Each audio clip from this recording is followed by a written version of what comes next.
அனைவருக்கும் வணக்கம். உங்களுக்கு கோவிட்-19 தொற்றுக்கான அறிகுறி ஏதாவது இருந்தாலோ இல்லை உங்களுக்கு கோவிட் பாசிட்டிவ் அப்படின்னு வந்து நீங்கள் ஹோம் குவாரண்டைனில் இருந்தாலோ உங்கள் எல்லார் கையிலையும் கட்டாயம் இருக்க வேண்டிய ஒரு கருவி இந்த பல்ஸ் ஆக்சிமீட்டர். ஸோ இந்த பல்ஸ் ஆக்சிமீட்டர் அப்படின்னா இது நம்ம பிளட்ல இருக்கக்கூடிய ஆக்சிஜன் எவ்வளோ அப்படின்னு நம்மளுக்கு சொல்லக்கூடியது. ஸோ நம்ம எல்லாத்துக்குமே தெரியும் கொரோனா வைரஸ் அப்படிங்கிறது நம்ம நுரையீரலை பாதிச்சு அங்கே நிறைய ப்ராப்ளம்ஸை உண்டு பண்ணுது. ஸோ நம்ம நுரையீரல் தான் ஆக்சிஜன் நம்மளுக்கு ப்ரொடியூஸ் பண்ணுது. இந்த ஆக்சிஜன் நம்ம ஆர்பிசிஸ் சிவப்பு ரத்த அணுக்கள்ல போய் ஒரு செல்லுக்கும் ஆக்சிஜன் கிடைக்குது. ஸோ இந்த சிவப்பு ரத்த அணுக்கள்ல எத்தனை சதவிகிதம் ஆக்சிஜன் இருக்குது அப்படிங்கிறது தான் நம்மளுக்கு இந்த ஆக்சிமீட்டர் காமிச்சு கொடுக்குது. ஸோ அதோட நார்மல் வேல்யூஸ் என்ன, அதை எப்படி செக் பண்றது அப்படிங்கிறத பத்தி நான் இப்போ டீட்டெயிலாக சொல்ல போறேன். ஸோ இதுதான் இந்த பல்ஸ் ஆக்சிமீட்டருங்கிற கருவி. பின்னாடி ஒரு 2 AAA சைஸ் பேட்டரி போட வேண்டியது இருக்கும். இங்க இருக்கிற இந்த பட்டனை ஜஸ்ட் ப்ரெஸ் பண்ணிட்டீங்கன்னா அது ஆன் ஆயிடும். எந்த பிராண்ட் வேணும்னா வாங்கிக்கலாம். நிறைய பேர் கேட்கறது இப்போ இது முக்கால்வாசி மார்க்கெட்ல இருக்க எல்லாமே நிறைய சைனீஸ் பிராண்ட்ஸ் தான், எல்லாமே ஃபேர்லி ஓகே தான். ஸோ இந்த இடத்துல ஒரு red colour light, infrared light emit பண்ணக்கூடிய ஒரு ரெட் கலர் லைட் இருக்கும். உங்களோட ஃபிங்கர்ல அந்த நெயில்ஸ் இருக்கு இல்லையா, அந்த நெயில் பெட்டுக்கு அடியில் இருக்கக்கூடிய கேபிலரிஸ், அங்க இருக்கிற பிளட்ல இருக்க ஆக்சிஜன் தான் நம்ம மெஷர் பண்ண போறோம். ஸோ அந்த நெயில் பெட் அந்த அது வந்து நல்லா அந்த ரெட் கலர் லைட்டுக்கு மேல இருக்கிற மாதிரி பார்த்துக்கோங்க. முக்கியமா நீங்க இந்த மாதிரி நெயில் உள்ள வைக்கும் போது, உங்க விரல் வைக்கும் போது நகத்துல வந்து நெயில் பாலிஷோ இல்லை மெஹந்தியோ இல்லை ரெண்டு ஸ்டெயினும் இல்லாமல் பார்த்துக்கோங்க. அது வந்து ரீடிங்கை நிறைய இன்டர்ஃபியர் பண்ணும். ஸோ இது இப்படி உள்ள வச்சுட்டு இந்த மிஷின் ஆன் ஆனதுக்கப்புறம் ஜஸ்ட் ஒரு ஃபியூ செகண்ட்ஸ் அதை அப்படியே வச்சிருங்க. கையை மெயினாக வந்து ரொம்ப ஆட்டிக்கிட்டே இருக்கக்கூடாது. கையை வந்து ஒரு டேபிள் மேலேயோ ஒரு ஃபிளாட் சர்ஃபேஸ் மேலேயோ கொஞ்சம் ரெஸ்ட் பண்ணி வச்சுக்கணும்.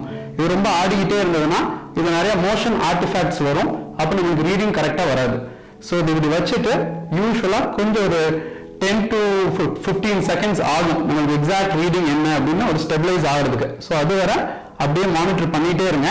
இதுல 2 ரீடிங்ஸ் வரலாம். ஒன்று SpO2 அப்படின்னு வரக்கூடியது, அதுதான் சேச்சுரேஷன் அப்படிங்கிறது. ரெண்டாவது pulse rate beats per minute அப்படின்னு வரும். ஸோ அது வந்து நம்மளோட இருதய துடிப்பு, ஒரு நிமிஷத்துக்கு எத்தனை தடவை நம்ம இருதயம் துடிக்குது அப்படிங்கிறது அது காமிக்கும். ஸோ இந்த SpO2 அப்படிங்கிறத நம்ம சொல்ற oxygen saturation or oxygen level அப்படின்னு சொல்றோம். ஸோ இது கையில மாட்டினதுக்கு அப்புறம் யூஸ்வலா ரெக்கமெண்டேஷன் வந்து ஒரு 15 நிமிஷம் வரை மானிட்டர் பண்ணணும். 6 மணி நேரத்துக்கு ஒரு தடவை டெய்லி இதை மானிட்டர் பண்ணணும். இதை பண்ணும்போது நீங்க இப்ப பாத்தீங்கன்னா இந்த பல்ஸ் ரேட் எவ்வளவு வருதோ அதுக்கு கீழே ஒரு சிவப்பு கலர்ல உங்களுக்கு இப்ப தெரியுது இல்லையா, அந்த சிவப்பு கலர்ல அலையா ஒரு ட்ரையாங்கிள் ஷேப்லயோ ஒரு M ஷேப்லயோ அலையா வரணும்.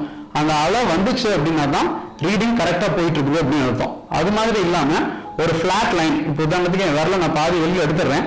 இப்ப பாத்தீங்கன்னா வெறும் ஒரு பிளாட் லைன் வருது. அந்த பிளாட் லைன் மாதிரி வருதுன்னா ரீடிங் கரெக்டா எடுத்துக்கிட்டு இல்லை அப்படின்னு அர்த்தம். ஸோ கரெக்டா அந்த அலையா M ஷேப்ல ட்ரையாங்கிள் ஷேப்ல அலை வருதா, வேவ் ஃபார்ம்ஸ் வருதான்னு பாருங்க. அந்த டைம்ல என்ன ரீடிங் வருதுன்னு பாருங்க. அண்ட் ரீடிங்கை 15 மினிட்ஸ் கண்டினியூஸா பாருங்க. ஏன்னா சஸ்டெயின்டா ஆக்சிஜன் லெவல் லோவா இருந்தா அது சிக்னிஃபிகன்ட். ஜஸ்ட் ஒரு வேல்யூ டக்குன்னு 92, 19 குறையுதுன்னா உடனே பேனிக் ஆகாதீங்க. இப்போ இந்த ஆக்சிஜன் சேச்சுரேஷனோட நார்மல் லெவல்ஸ் என்னங்க டாக்டர் அப்படின்னு கேட்டீங்கன்னா நார்மலா வந்து 95ல இருந்து 100% வரைக்கும் இருக்கலாம். நிறைய பேர் இதுல என்ன 100% கட்டாயம் வந்தே ஆகணும் அப்படின்னு நினைக்காதீங்க. ஏன்னா நிறைய பேர் நான் பார்க்கறவங்க வந்து 95% இருக்கவங்களாம் எக்ஸ்ட்ரா ஆக்சிஜன் எடுத்து ரெகுலரா 100 கொண்டு வரணும் அப்படின்னு நினைக்கிறாங்க. 95 வந்து டோட்டலி நார்மல். 94 வரைக்குமே இப்போதைக்கு நார்மல் தான் சொல்றோம். 94 to 92 அப்படிங்கிறது அலார்மிங் கிடையாது. பட் அதுவும் வேல்யூ கம்மியாக ஆரம்பிக்கும்னு அர்த்தம். நீங்க இமிடியேட்டா உங்க டாக்டர் கிட்ட இன்ஃபார்ம் பண்ணணும். பட் பதட்டப்படக்கூடிய லெவல் கிடையாது, டேஞ்சரஸ்லி லோ கிடையாது. 90க்கும் கம்மியா போச்சுனால அது டேஞ்சரஸ்லி லோ.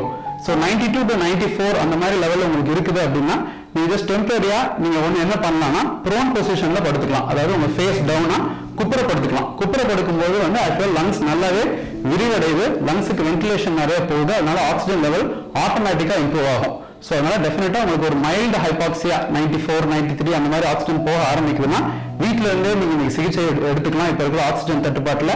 பட் குப்புறப்படுத்து ப்ரோன் பொசிஷன்ல வச்சு ஆக்சிஜன் லெவல் இம்ப்ரூவ் ஆயிடுச்சுன்னா நீங்க ஹோம் குவாரண்டைனே கண்டினியூ பண்ணலாம் உங்க டாக்டரோட அட்வைஸோட.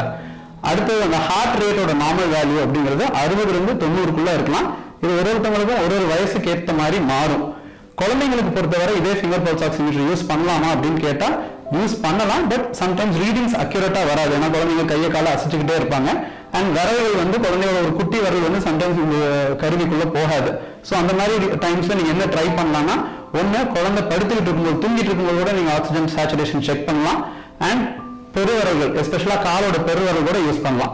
நம்ம அடல்ட்ஸ் யூஸ் பண்ணும்போது நம்ம சொல்ற பெட்டர் இது என்ன அப்படின்னா பெருவிரல் எல்லாத்தையும் விட இண்டெக்ஸ் ஃபிங்கர் இல்லைன்னா மிடில் ஃபிங்கர், இந்த 2 ஃபிங்கரும் மோஸ்ட் அக்யூரேட். பட் அதை மெஷர் பண்ண முடியாத பட்சத்தில் குழந்தைங்களுக்கு நம்ம பெருவிரலையும் கூட யூஸ் பண்ணி மெஷர் பண்ணிக்கலாம். ஸோ நுரையீரல்ல பாதிப்பு ரொம்ப ஜாஸ்தியாகி மூச்சு திணறலாம் வந்தாலும் ஆக்சிஜன் லெவல் குறையும் அப்படின்னு நம்ம நிறைய பேர் தப்பா நினைச்சுக்கிறோம். இது முற்றிலும் தவறு.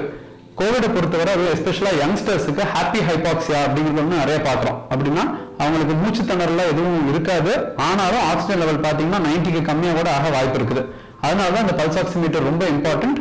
நம்ம அதை பல்சாக்சிமீட்டர் வச்சு ஆக்சிஜன் லெவல் செக் பண்ணணும். மூச்சு திணறல் வருதா இல்லையான்னு வெயிட் பண்ணிட்டு இருக்க கூடாது. அதோட ஏர்லியாவே ஆக்சிஜன் லெவல் டிப் ஆச்சு அப்படின்னா உங்க மருத்துவர்கிட்ட ஆலோசனை கேட்டுட்டு தேவைப்பட்ட ஹாஸ்பிட்டல் அட்மிட் ஆக வேண்டியது இருக்கும். இன்னொரு முக்கியமான ஒரு டெஸ்ட் வந்து என்னன்னா 6 minute வாக் டெஸ்ட் அப்படின்னு சொல்லுவோம். அதாவது இந்த ஹாப்பி ஹைபாக்சிக்கா இருக்கிறவங்களுக்கு சம்டைம்ஸ் ஆக்சிஜன் லெவல் வந்து நம்ம ரெஸ்டிங் லெவல்ல பார்க்கும்போது சேச்சுரேஷன் லெவல் ஆக்சிஜன் லெவல் 95க்கு மேல இருக்கலாம். அந்த மாதிரி இருக்கும்போது நீங்க ஒரு 6 minute வாக்குக்கு போகலாம். இந்த பல்சாக்சிமீட்டர் கையில விரல்லையே மாட்டிட்டு ஒரு மீடியம் பேஸ்ல ஒரு சமமான சர்ஃபேஸ்ல ஏற்றத்துல இல்லாம சமமான சர்ஃபேஸ்ல ஒரு 6 minutesக்கு கண்டினியூஸ் வாக்கிங் போகலாம். அப்போ போகும்போது இந்த ஆக்சிஜன் லெவல் இன்னும் எவ்வளவு டிப் ஆகுது அப்படின்னு பாருங்க. உங்களோட பேஸ்லைன் வேல்யூ எவ்வளவோ அதுல இருந்து ஒரு 1 or 2% கொஞ்சம் டிப் ஆகுறது நார்மல் தான். 3%க்கு விட கீழே டிப் ஆகுது அப்படின்னா, அதாவது உங்க நார்மல் ரெஸ்டிங் ஆக்சிஜன் லெவல் 98% அப்படின்னு இருக்குதுன்னா நீங்க 6 minute வாக் டெஸ்ட் பண்ணும் போதோ இல்ல பண்ணி முடிச்சதுக்கு அப்புறமோ உங்க ஆக்சிஜன் லெவல் 95 விட கீழேயோ இல்ல உங்க பேஸ்லைனே 95 இருந்ததுன்னா 6 minute வாக் டெஸ்ட்க்கு அப்புறம் உங்க ஆக்சிஜன் லெவல் 92 விட கீழே குறையுது அப்படின்னா அகைன் அதுவும் நீங்க ஒரு ஹாப்பி ஹைபாக்சியால இருக்கலாம். உங்களுக்கு ஆக்சிஜன் லெவல் இன்னும் மேல குறைய போகுது அப்படிங்கிறதுக்கான அறிகுறி. அதுக்கும் இமீடியட் அட்டென்ஷன் தேவை. ஆக்சிமீட்டர் கிளீன் பண்றது வந்து நம்மளோட நார்மல் ஹேண்ட் சானிடைசர் இருக்கு இல்லையா, அதை வச்சு வெளிப்புறம் அண்ட் முக்கியமா ஒருத்தவங்களுக்கு இன்னொருத்தவங்க வீட்லயே யூஸ் பண்றீங்க அப்படிங்கிற பட்சத்துல உள்புறம் அந்த ரெட் கலர் லைட் தெரிகிற இடம் வரைக்கும் நம்ம நார்மல் ஹேண்ட் சானிடைசரை வச்சு ஆல்கஹால் பேஸ் ஹேண்ட் சானிடைசர் வச்சு கிளீன் பண்ணிக்கலாம். ஸோ இந்த வீடியோவில் உங்களுக்கு ஆக்சிஜன் சேச்சுரேஷன் இந்த பல்ஸ் ஆக்சிமீட்டர் வச்சு எப்படி செக் பண்ணணும் அப்படிங்கிறத பற்றி விலாவரியாக சொல்லியிருக்கிறேன். இது உங்களுக்கு பயனுள்ளதாக இருக்கும்னு நினைக்கிறேன். நன்றி, வணக்கம்.